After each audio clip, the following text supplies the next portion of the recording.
Yogiri Takatu is being awakened by fellow classmate Tomochika Danara that a dragon is attacking their bus. A couple of their classmates are dead. Yogiri uses his mind to instantly kill it. Then he goes back to play his game. The class was on a field trip, but after exiting the tunnel, the bus finds itself in another world. Then a sage named Sion waltzed in and killed the adults. She installed some program in them to become sages. She wanted them to become mages within an hour and gave them a mission to clear. Of all the classmates, only 4 were unable to have such a program installed. Among them were Yogiri, sleeping throughout the entire journey, and Tomochika. Suguru Yazaki took charge of his class to lead them to clear their first mission. Then he left the 4 ungifted ones behind, believing they would be safe here. As the duo alights the bus, they spot 3 of their classmates returning. It seems they are surprised they are still alive. They have a plan to turn them into zombies, but they too mention their filthy thoughts to get in Tomochika's pants. Hence, Yogiri just uses his mind power to make 2 of them die.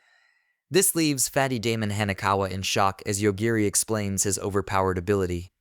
As long as he thinks of his target dying, they die. Damon pleads for his life and is willing to put on this slave collar to be their slave. Too bad he isn't Tomochika's slave, but Yogiri's. He sends him to stand by in the dangerous forest and leave her valuables behind. Tomochika could be starting to like Yogiri for going this far to protect her. But his main motivation for him doing so was when the dragon attacked. She grabbed him, and her boobs touched his arm. Xian gets an update report from Yuichi. She thought the 4 dead potential sages were the ungifted ones, but it turns out it was only 2 of them. Yuichi thinks it could be some instant death magic, but she brushes it off. The duo enters the next town. A seemingly kind soul wants to help them, but she turns out to be in cohorts with the bandits. Yogiri kills them all in an instant. They are soon approached by a group of knights who are watching the whole thing as they claimed they were hunting them down. Their plan was to let the duo get kidnapped so it would lead to their loss. As they stay at an inn, Tomochika is suddenly visited by a ghost. Actually, Makamoko is her family's ancestor and came to protect her. It seems she views Yogiri as bad news and didn't want to appear before him. She was also the one who prevented the program from being installed in her. She claims the program makes one a puppet for the sages. She is going to pass on to Tomochika, but the latter is more than happy to rely on Yogiri. The next day, the duo takes a train somewhere when suddenly they are caught in a blast. At the same time, a bandit survivor is being examined by a sage named Lane. No matter what she does, including destroying or healing a new eye, he remains blind. As she is a vampire, she turns him into one of her kin. An explosion also rocks this place. The hero comes to attack Lane, but seeing she is an immortal, she cannot die. After disposing of him, she orders the tracking down of Yogiri. Back at Yogiri's side, they see a sage fighting an aggressor. Because the sage is cocky and kills innocent people in his crossfire, Yogiri just kills him off. The aggressor recognizes such dangerous power and wants to trade. Yogiri wants to return to his world, but they can only return to his, and he won't bring someone so dangerous back. He can give some advice on how to find their way back. Lane talks to Xian about Yogiri having some instant death power because he literally instantly killed a powerful sage.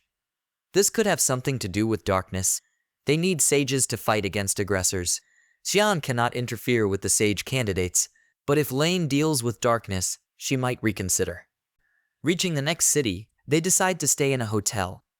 They meet their classmate, Yuuki Takebana, who claims he operates separately from the main group. He introduces his bodyguards, Erica, Stephanie, Chelsea, Euphemia, and Riza. All these women seem to have bad vibes with Tomochika. Worse, Yuuki wants Tomochika to be part of his bodyguard. Yuuki then tells them his story. When the classmates were celebrating after clearing their first mission, fellow classmate Haruto Itori told him about his ego problem, the reason why other classmates avoid him.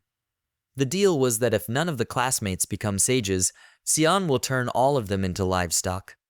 Because of Yuuki's dominator power, Haruto suggested he fights and defeats enemies and turns them into his servants. They will channel his power to his, and he will become a sage in no time. Of course, Haruto told him this to also ensure his own survival. Yuuki gives them time to think about becoming his allies. Meanwhile, Lane is trying to fight a huge monster, Darkness, but her powers are ineffective, and the monster continues its way to the city. As Tamachika rests in her room, she senses Erika watching her with hostile intent.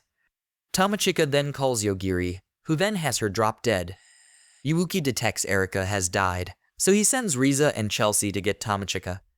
Riza attacks them with her ice powers, but obviously no match for Yogiri. She thinks she can pull a fast one, so he kills her. Then Chelsea's dolls attacked. The dolls aren't even spared. This scares out Chelsea, so in exchange for her life, she defects. With Yuuki detecting this too, now he sends cockroaches. Yogiri then just decides to kill Yuuki, and down he goes.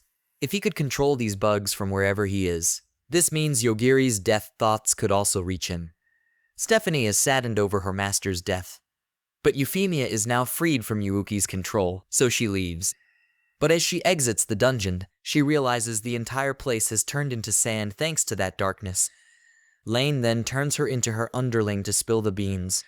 Yogiri and Tamachika go down to turn, but it's now a zombie apocalypse. The zombies are let loose by Masayuki, who is one of Lane's subordinates. He then threatens the mayor, Ryuta Takahashi, about it before making an announcement to the public. He will stop the zombies for an hour. During that period, they are to find Yogiri and Tamachika to be brought to him, or else they'll become zombies. The people are going to find them, but they run away after Yogiri uses his power, so the duo goes see Masayuki. Not even the undead can stand up to his power. Yogiri's logic is that anything that moves is alive. Masayuki can't accept this and wants to kill them, but Yogiri killed her. Ryuta explains to them that this city is under the purview of Lane, and he was given the authority to run it. Darkness enters the city and turns everything it touches into sand. While Euphemia warns Lane not to further get involved with Yogiri, this is precisely what she wants, to see if his powers can actually kill her for good. Lane then clones herself multiple times for her next move. Yogiri manages to kill Darkness, but soon after, all the Lane clones become suicide bombers and randomly blow up things.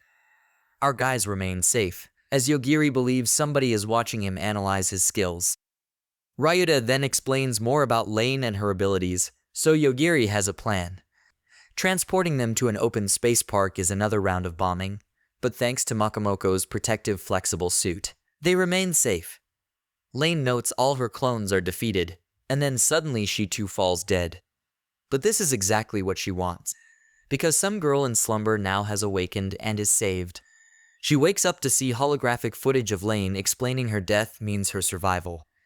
This young girl is also Lane, but a separate entity who did not inherit any of her memories. She warns her to avoid Yogiri. Ryoko Ninomiya returns to her tent to see Carol with her handphone. It seems they have been given a task to monitor Yogiri. Then news of some first door named Alpha Omega is opening. Tamachika is driving through the treacherous hills. Well, better than Yogiri sleeping at the wheel. And while he sleeps through the danger, we see a little of his past. When Asaka first came to work at the facility, she was put in charge of Alpha Omega by fellow scientist Yukio Shiraishi. So down in this deepest vault, she meets this Alpha Omega. It seems he kills whatever demon spirits the lab sometimes sends down here. So the duo bonded, and she named him Yogiri. Our driving journey continues as they are attacked by dragons, but he kills them. Now this golden thunder dragon runs away. Yogiri threatens to kill if it doesn't spill the beams, so it turns into this cute little girl, Attila. It turns out she was attacking them to test to see if they are Sword Master potentials. Sword Master Urabe told her to bring some promising candidates. He might have some info on how to go back to their world. So she brings them to Urabe, and in this field with lots of candidates. Urabe tells them all to kill each other to qualify to become the Divine King. The only ones left are Yogiri, Tamachika, Rick, and Lionel. Rick explains this selection to choose the next Divine King because legend has it that the Divine King sealed the gods 1,000 years ago. Spawns of that dark god tried to revive him from all over the land. In the next area with other candidates, there is a heavy miasma fog. Going up the tower, Urabe shows them a huge miasma barrier that is dubbed the end of the world. Frozen in time, here is the Divine King and the Dark God in the heat of the battle, so if this time moves again, it is the end of the world. Anything that goes into this barrier slows down tremendously. And so the next selection test begins, accumulating 100 points within an hour as they head back down from this tower to the ground. Yogiri whispers something appalling to Tomochika. The gang descends the tower, and they learn some are trying to kill other participants to get points, like this mad maid, Teresa. Rick has a hard time defending against her sly strings, but it's all easy for Yogiri. Rick decides to go ahead by himself while the rest stay in the rooms for the night. We see a fight between Rikudo Seitu and Aoi Hayano's in which the latter wins after killing him off. She is then given a mission to hunt down Yogiri and Tomochika. She is then stumbled upon by Damon, who somehow survived everything and wants to be her servant. She accepts only to use him to find Yogiri. Then they fight a dragon, which Aoi easily defeats. But she notices an aggressor hidden in it, but it is only to collect data before fleeing.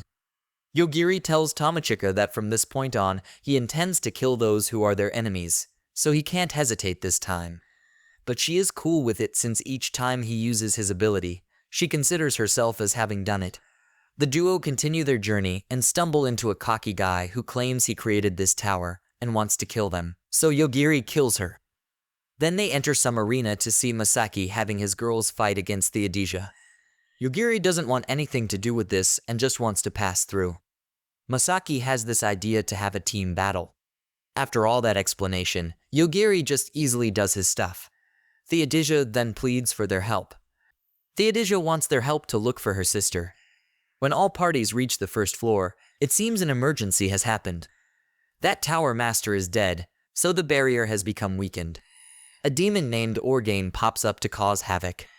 Urabe and the rest try to fight him. Yogiri, Tomochika, and Theodisia think it is best they handle this, so they go underground to continue searching for the sister.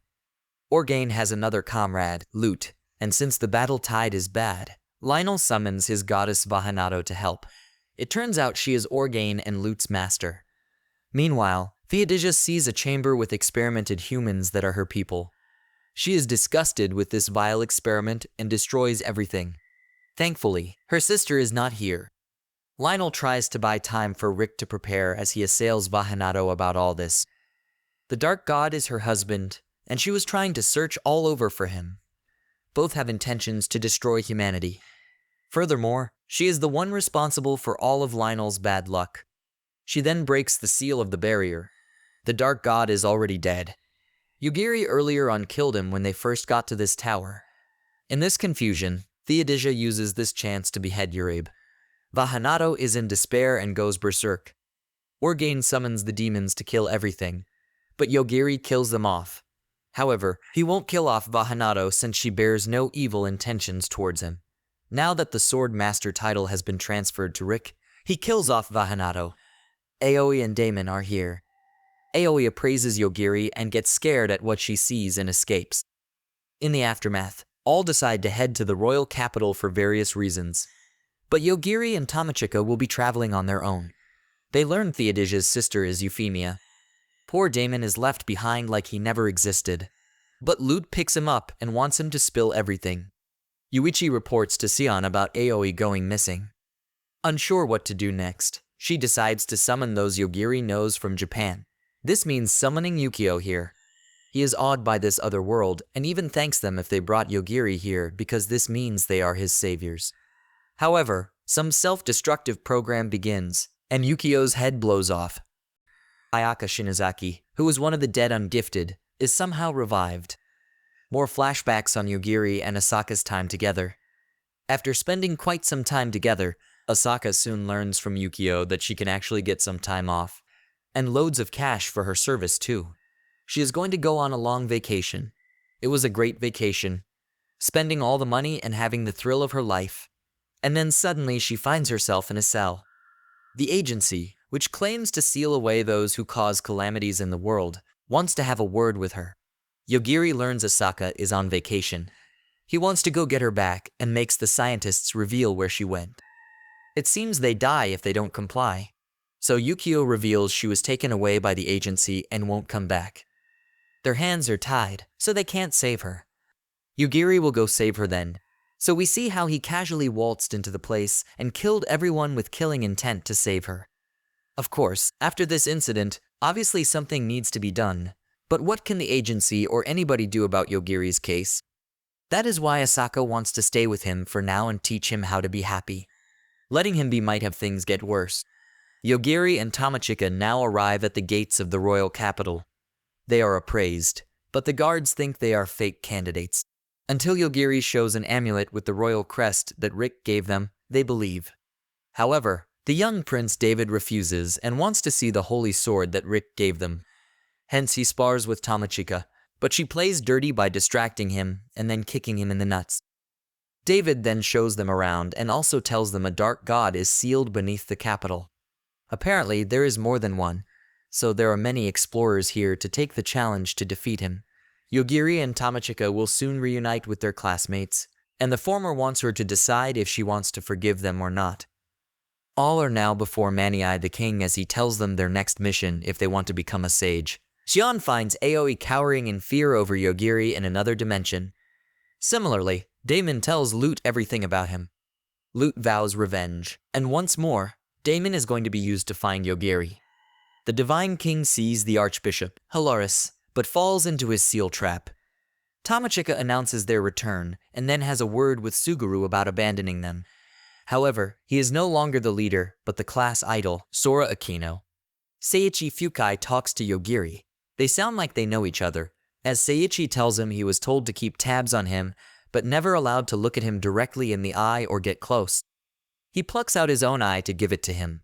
It can detect the supernatural. Ryoko and Carol speak to Yogiri and Tamachika. Ryoko prostrating and begging for forgiveness.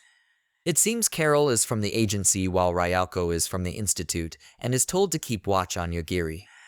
Yogiri mentions his intention to meet Sion to find a way back. He dismisses plans to get help from other classmates and, for now, should focus on their next mission. Rick leads the girls while David leads the boys in underground monster hunting to reach the Dark God. Euphemia seems to have attained Lane's memories and abilities. Then she stumbles into Risley, who is that Lane's surviving self. Damon and Lute enter town and are in a bar when they notice Ayaka coming up to a table that has his classmates and starts killing one of them as revenge for leaving her behind. She warns she will kill one of them every day until none are left. Sion then comes to talk to Damon about Yogiri. Although she wants him disposed to prevent future trouble, she also believes he can be of use. Lute insists he is the one to dispose of Yogiri. Yuichi reports to Sion about the candidates making great progress. She thinks it is too easy and wants to cause some havoc, but she hasn't decided on what to do with Yogiri yet. Haruto finds her and pleads to get some time extension for the mission. She agrees, but with a condition to get rid of Yogiri. Ayaka fights Riona Shirayama. Although the former defeats her, however, with the barrier in place that weakens the gift. This does not please Ayaka, so she goes to kill Manii to break the barrier and then go back to fight Riona at full strength, in which she kills her off. Meanwhile, Lute brings Damon to some underground to see the Dark God's younger sister, Mana. Yogiri knows that he is being targeted. Inju Sumeragi is commanding a sniper to kill Yogiri. He is in a pinch because he knows he will die if he does it but dies anyway when Yogiri senses hostility. After escaping another assassination, Yogiri smokes out the leader behind this, Ryosuke Miyanaga. He knows about Yogiri's power and is scared. But no matter what kind of spirits he summons, Yogiri kills them all. When Inju jumps in to protect Ryosuke, Yogiri disables her because she's only a robot. He forces Ryosuke to spill everything. But despite that, he kills him because he made him angry by making a robot of his childhood friend. But rest assured, Inju is still alive. After Ayaka kills off another classmate, Sora gathers the rest, as they have been ordered to leave the kingdom. Because at this rate it will be destroyed. To also clear their objectives, they're moving to the underworld. Lute reveals that the Dark Lord is dead and Mana's release is part of his plan to use her for vengeance. She will gladly assist in the revenge, but first needs to give birth to her brother. Her way of tearing Lute's limbs to make parts of the Dark God and bring him back. Damon can't stand this and uses some key to release the seal and spare Lute.